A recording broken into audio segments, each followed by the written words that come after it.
Puisi terakhir W.S. Rendra. Dibuat sesaat sebelum dia wafat. Sangat luar biasa kata-katanya. Hidup itu seperti uap. Yang sebentar saja kelihatan. Lalu lenyap. Ketika orang memuji milikku, aku berkata bahwa ini asteris hanya titipan saja. Bahwa mobilku adalah titipannya. Bahwa rumahku adalah titipannya. Bahwa hartaku adalah titipannya. Bahwa putra-putriku hanyalah titipannya. Tapi mengapa aku tidak pernah bertanya? Mengapa dia menitipkannya kepadaku? Untuk apa dia menitipkan semuanya kepadaku? Dan kalau bukan milikku, apa yang seharusnya aku lakukan untuk miliknya ini?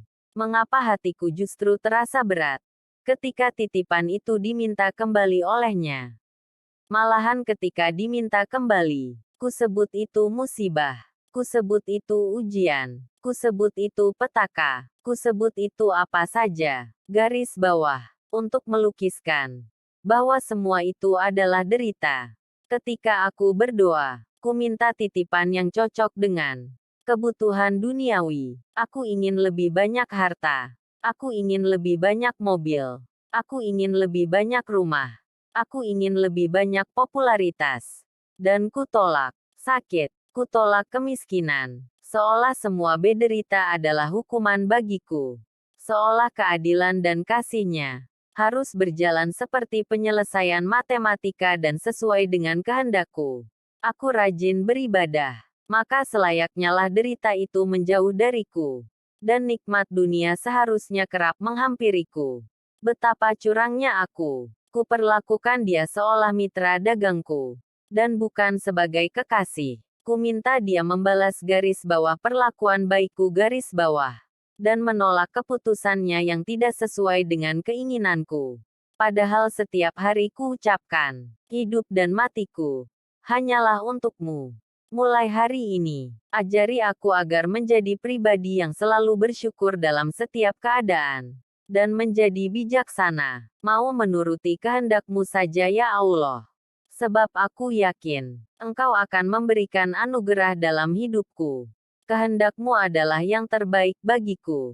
Ketika aku ingin hidup kaya, aku lupa bahwa hidup itu sendiri adalah sebuah kekayaan. Ketika aku berat utek memberi, aku lupa bahwa semua yang aku miliki juga adalah pemberian. Ketika aku ingin jadi yang terkuat, aku lupa bahwa dalam kelemahan, Tuhan memberikan aku kekuatan. Ketika aku takut rugi, aku lupa bahwa hidupku adalah sebuah keberuntungan. Karena anugerahnya, ternyata hidup ini sangat indah. Ketika kita selalu bersyukur kepadanya. Bukan karena hari ini indah kita bahagia. Tetapi karena kita bahagia, maka hari ini menjadi indah. Bukan karena tak ada rintangan kita menjadi optimis. Tetapi karena kita optimis, rintangan akan menjadi tak terasa. Bukan karena mudah kita yakin bisa. Tetapi karena kita yakin bisa. Semuanya menjadi mudah. Bukan karena semua baik kita tersenyum. Tetapi karena kita tersenyum, maka semua menjadi baik. Tak ada hari yang menyulitkan kita. Kecuali kita sendiri. Yang membuat sulit. Bila kita tidak dapat menjadi jalan besar, cukuplah menjadi jalan setapak, yang dapat dilalui orang. Bila kita tidak dapat menjadi matahari, cukuplah menjadi lentera, yang dapat menerangi sekitar kita. Bila kita tidak dapat berbuat sesuatu untuk seseorang, maka berdoalah untuk kebaikan. Garis bawah dibagikan melalui WAG ini. Karena sangat bagus untuk bahan renungan dalam kehidupan kita semua. Semoga berkenan, garis bawah. Titik titik titik titik.